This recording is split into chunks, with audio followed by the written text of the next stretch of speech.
Good evening, you on the other side of the creaking door. This is your host to welcome you into the Inner Sanctum. Well, you may as well relax. Wipe the perspiration off your brow and listen. As the lads who dumped their victim into his own icebox remark, we'll chill you.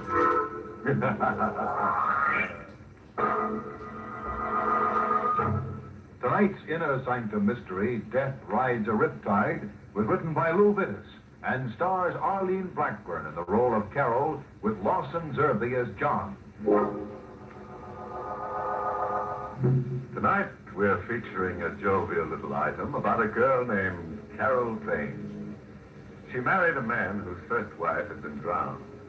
After a little while, she discovered that she herself was in hot water over her head. It's the night that John Vane has brought his new bride home.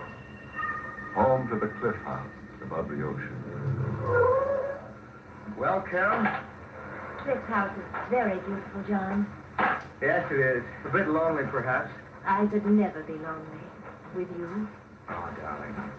Let's go in. All right, dear. A bit musty. We'll get the place aired, though, first thing in the morning. How does it get this way after they've been shut up for a while? Of course they do. Oh, the place hasn't been open since... Since Margaret died, John. Yes. John, you mustn't be self-conscious about it. Well, it wasn't very tactful, my mentioning her. John, I love you. Tact doesn't belong. I'm sorry. Darling, the hour's late and your husband is dead. What? John! It's all right. There's someone with a very bad sense of humor throwing stones. That wasn't supposed to be funny. John, you've got the stone. Yes. There's something wrapped around it. Paper. Let me see it. No. it Please, wouldn't- John.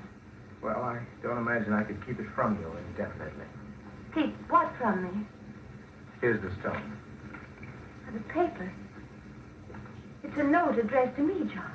It would be. It says, to the new Mrs. Vane. If you listen carefully, you can hear the waves beating against the cliff.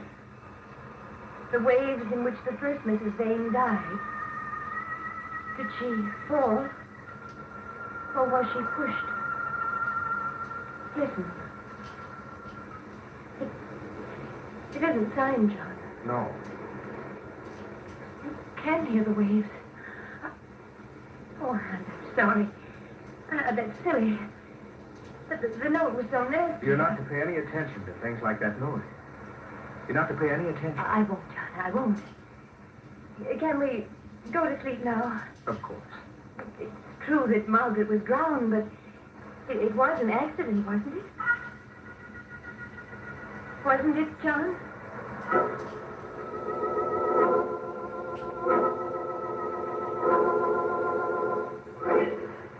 John fell asleep after a while, and the waves kept pounding against the rocks. I remembered having heard how badly she'd been bruised by the rocks. I remembered seeing her and John in the village, and how beautiful she'd been, and how I'd envied her. And now after the waves and the rocks, she didn't care anymore. And before I could fall asleep, I envied her even now.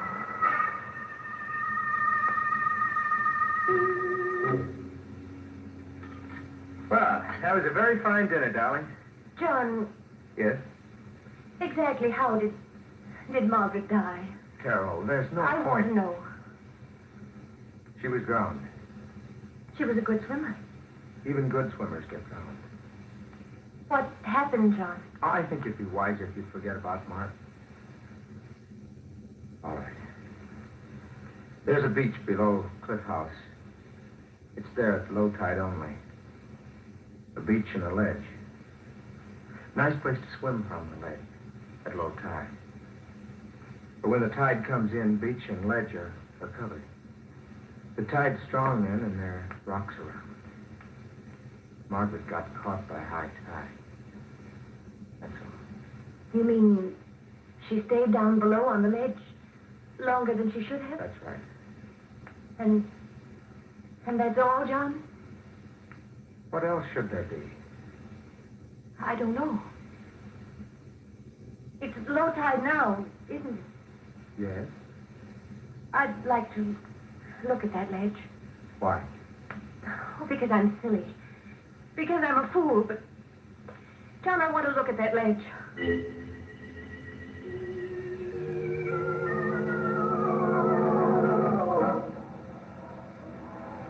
There are steps leading down, aren't there? Yes, I had them built some years ago. Carol, we should go back to the house. This business is idiotic, more. But we're at the ledge now. The tide's down. The ledge is broad and safe, isn't it? It is. At high tide, I suppose it would be covered. Yes. Cracks in the ledge. Seaweed caught in the cracks. From the time the ledge is covered by the water, I guess. And What is it? this was wedged in one of the cracks. This? Oh. Yes, John. It's part of a heel. A woman's high heel. So it is. Oh, the tide's rising. Let's go up. All right. Part of a woman's high heel. Caught in one of the cracks. John, Yes? could it be from Margaret's shoe? I couldn't tell. Throw it away, or better yet, give it to me. Yes, of course. Here. Thank you.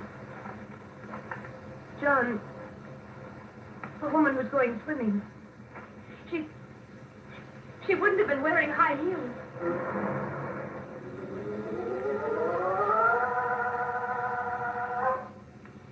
We didn't speak on the way back from the ledge. And once back at the house, John found it stealthy or something, I suppose. He muttered at me and went out into the night. The night that had become so suddenly, of so intense a darkness. John? Wait, I'm coming. Who is it?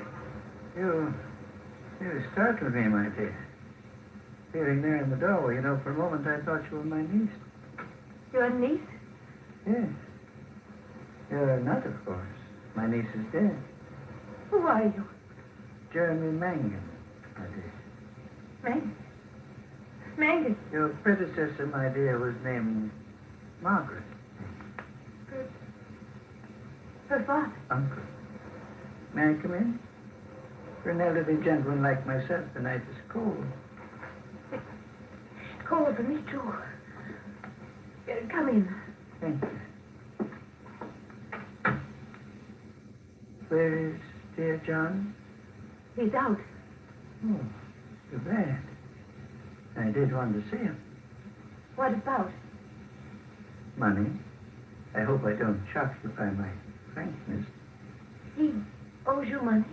No, but I think he'll give me some. Why?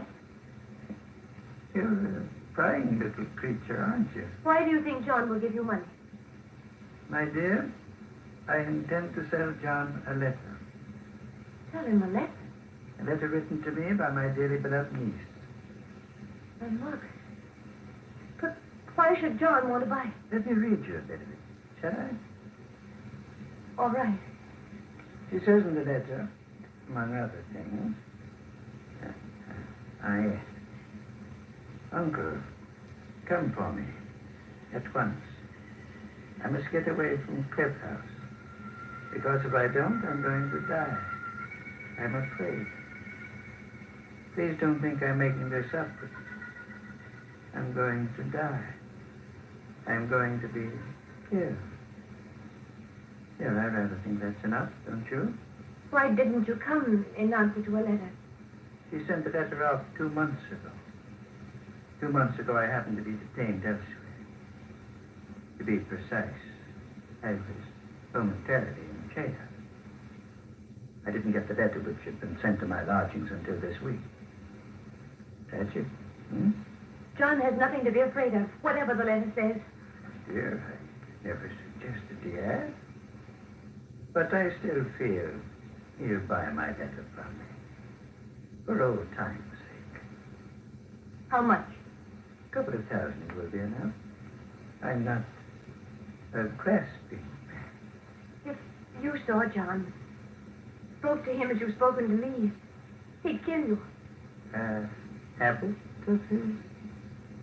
I'll get you the 2,000. Give me the letter. Dear, my dear. Not that I don't trust you. Well, then? I'll be at the hotel in the village. Shall we say tomorrow afternoon? Tomorrow afternoon. Good night, my dear. Oh, it occurs to me, am I likely to run into John? I don't know where he is. Oh, well, the night is dark. I dare tell me. I did mention cash, didn't I? But,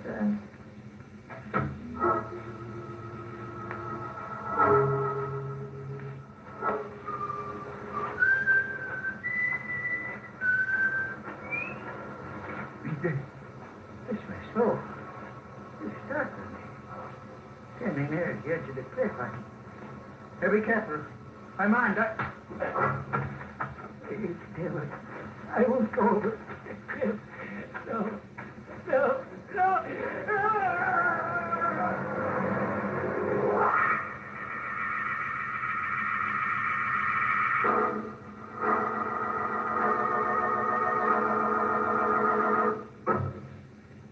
Well, here we are, back again with Carol Vane, who married John Vane after his first wife had been drowned. Officially, it was an accident, but a lot of people feel that John believed in the old saying, cast your dead upon the water. At any rate, late one night, the drowned woman's uncle, a man named Mangan, visited Carol. He had a letter from the first Mrs. Vane in which she wrote of her impending murder. Carol agreed to meet Mr. Mangan the next afternoon with some money. But long before then, somebody heaved Mr. Mangan over the edge of a cliff. Maybe for exercise. At any rate, it's the next morning at breakfast. Carol, Yes, John? you're upset about something. No, I'm not. Not really. John, when you went out last night, where did you go? For a walk. What? Nothing. What's in the papers this morning? Oh, same old stuff. International crises. John? It's something else. Mangan, Margaret's uncle, Carol. Yes? What about him? It seems he fell off a cliff last night. Oh, John. He was wandering about in the dark. Was it near here? Oddly enough, yes. And they found his body this morning. John, did you see him last night? No, I haven't seen him for months. Why do you suppose he came here? I've no idea. Where is he now? Probably at the morgue, what they call the morgue. Penny's drugstore in the village. I think we should go down there. Why? Well, you knew him. He was your wife's uncle. I never liked him. Still, it would look better. Carol, what are you thinking? How his death, his accidental death, fits.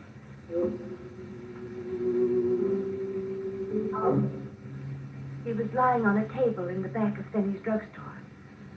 The fall hadn't marked him much. Nobody had gone through his things yet. So while Fenny and John and I stared at the dead body, I gasped. Carol. I feel faint. Huh? Mr. Fenny, could you get me something? Of course, Mom. Be back in a minute. Oh, John. Oh, I just remembered. Tell Mr. Fenny not to get pneumonia. I can't take it. But, well, all right. Mr. Fanning. I loved my husband. So I went over to where the dead body lay and put my hands in his pockets. And I found the letter. Carol, he fixed something. Here. Oh, thanks, John. Your wife. Shaky. Oh, maybe this stuff will help.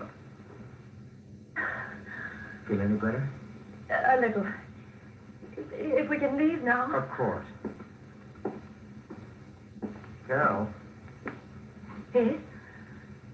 what did you take from Mangan's dead body? I told him nothing. I lied. Later that evening, he went upstairs. There was a fire burning in the fireplace, and I threw the letter in. Carol, what's that? What? In the fireplace, that paper. Oh, nothing. Just wait. I think I'll take a look at it before John, dark. please don't. Carol, let go. No, John, I love you. I don't care. Carol, I want to get that paper. I don't want to hurt you. Oh, I no. must get there. Oh, it's all burned, John. All but a tiny piece. A tiny piece of paper. The end of a letter. Signed Margaret. A letter from my wife. My dead wife. I didn't want you to see it. Why? Because in it she wrote silly things. What kind of silly thing? I don't remember, John. You got the letter from Mangan after he was dead. How did you know he had the letter? I didn't know. You got rid of Penny and me so you could get at Mangan. Carol, how did you know Mangan had a letter from Margaret? He told me. Then he was here before he fell. Yes, John. Did he tell you what was in the letter? No.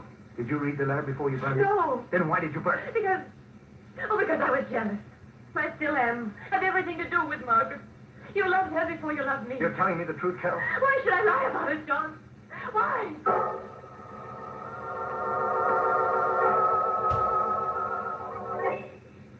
It wasn't very good after that.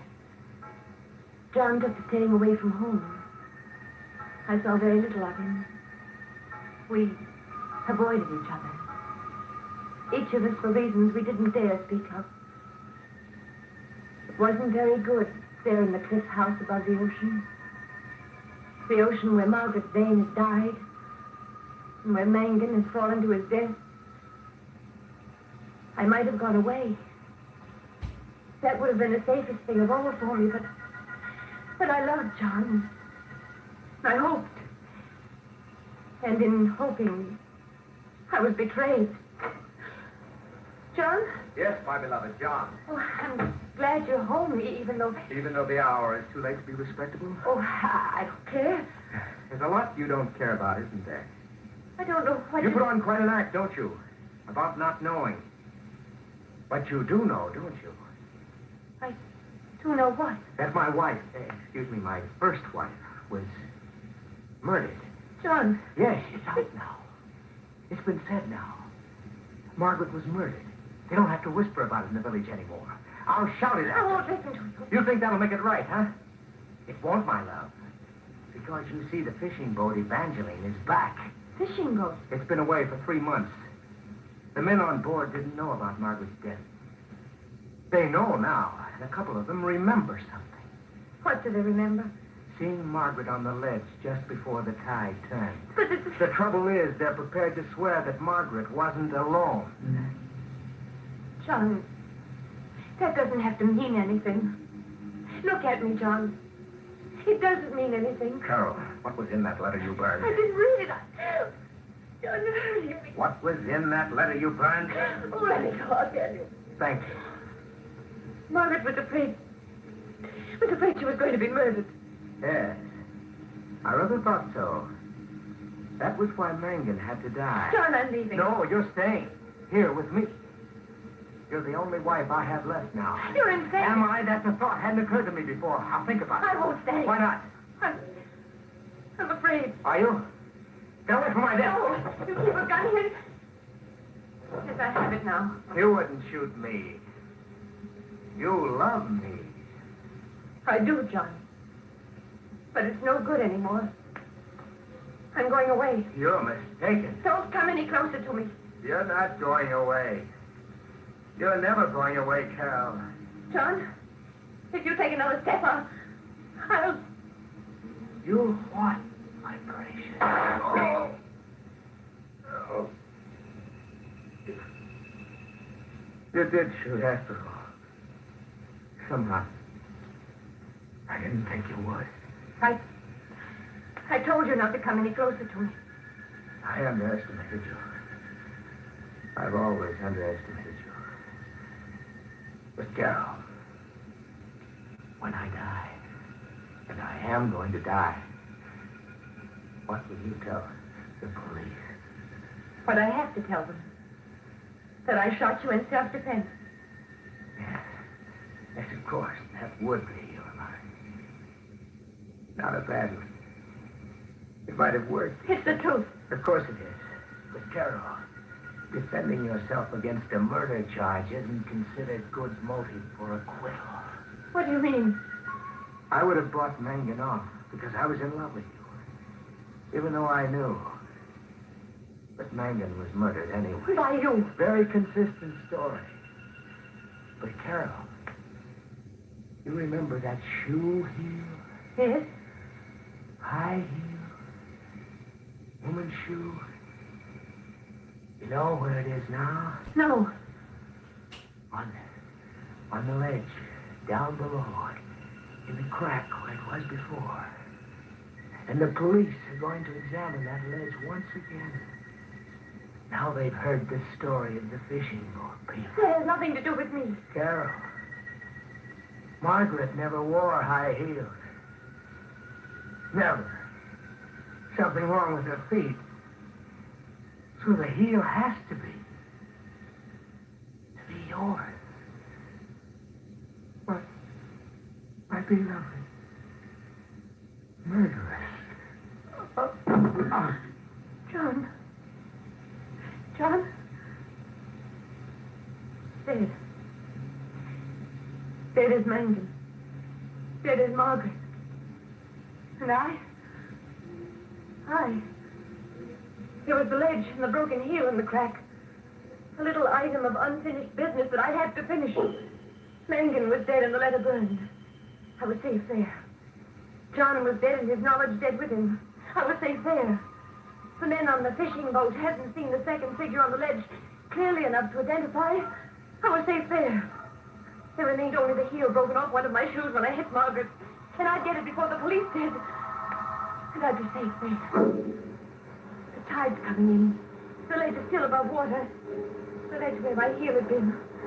But the heel wasn't there. Maybe I mistook the place. The ledge is broad. I began to hunt over it. There isn't too much time. The tide's coming in. The rip tide that had battered Margaret against the rocks. The heel was down there for a minute, and I had to find it. To find it, I couldn't. The waves began breaking over the ledge. The water began creeping over its surface. And the shoe heel that would hang me. That would hang me wasn't there. But I realized. Son had lied. The heel wasn't on the ledge at all. I must run. Escape. Run. But the waves are higher now. The ledge is covered with water. I turned to run and I fell. I fell.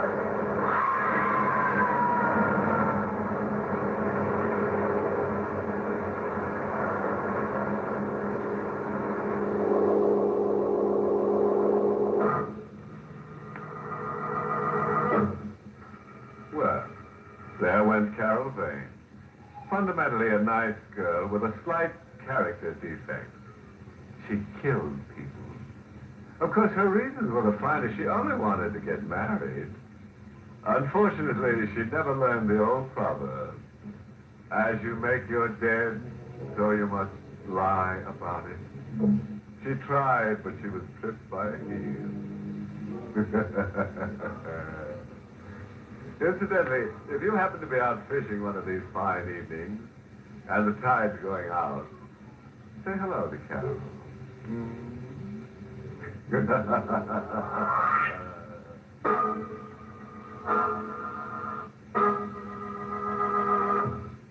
We invite you to join us again next week at this time for Inner Sanctum. This is the United States Armed Forces Radio Service, the voice of information and education.